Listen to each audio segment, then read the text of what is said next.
Hello again, I'm Tom Abrams. You're watching a special broadcast for digital viewing. We want to begin tonight with the severe weather that hit so much of our area today.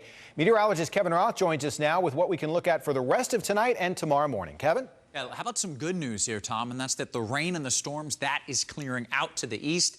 And we are done with the rain and we're done with the thunderstorm threat, not just for tonight, but for the next couple of days as well. But while they were here, they were intense. These are some of these storm reports that we saw across our area. Higher wind gusts north of Lufkin, but what we saw was a whole lot of hail, and a large hail at that, golf ball to ping pong ball sized hail through northwest Harris County. And then farther south in Brazoria County, a confirmed tornado touchdown. It was on the ground very briefly, just about 2 minutes before it lifted, but we did have confirmed spotters watching that tornado. So we had at least one tornado, we had the high winds, we had the hail. It has been a very busy day.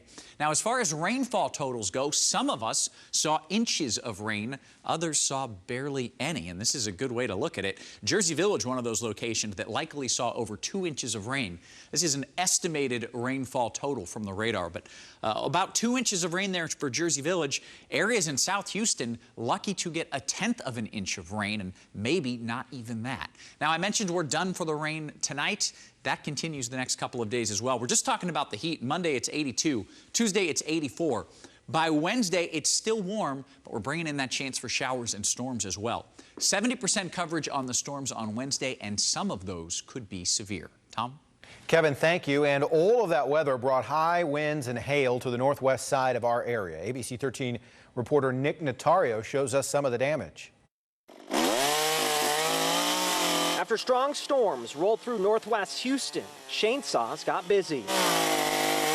Cleanup that was necessary after this large branch came crashing down. What was your reaction and saw that? Oh my gosh, I didn't know what was going on. It looked pretty bad. It looked bad, but the branch narrowly missed a home and vehicles nearby. It's pretty horrendous, I didn't hear the winds blow, but obviously all the trees are on the ground. It wasn't only wild winds that caused damage. Golf ball sized hail fell in northwest Harris County that ruined this canopy. Isaac Espinoza lives nearby.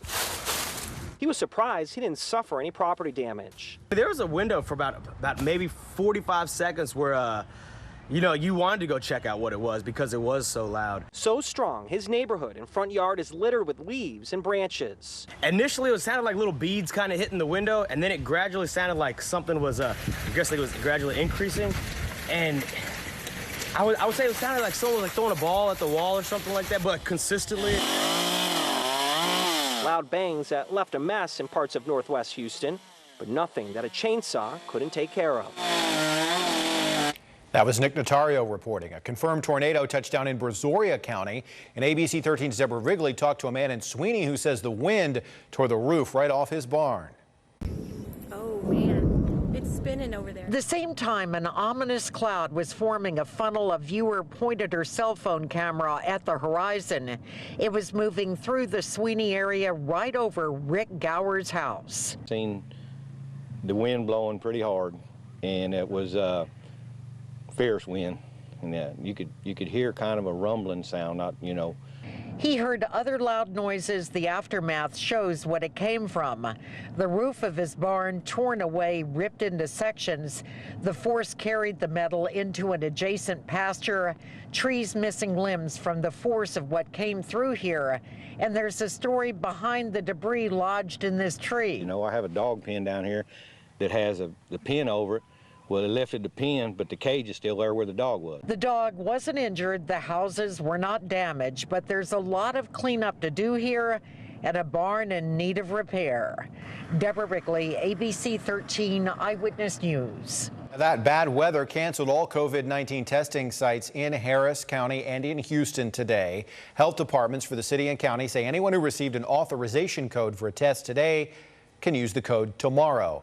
There are more than 7,100 cases of COVID-19 in Southeast Texas. 4 new deaths reported today in both the city and Harris County. That raises the death toll in our area to 142. Tomorrow, Houston Mayor Sylvester Turner will name a COVID-19 recovery leader for the city.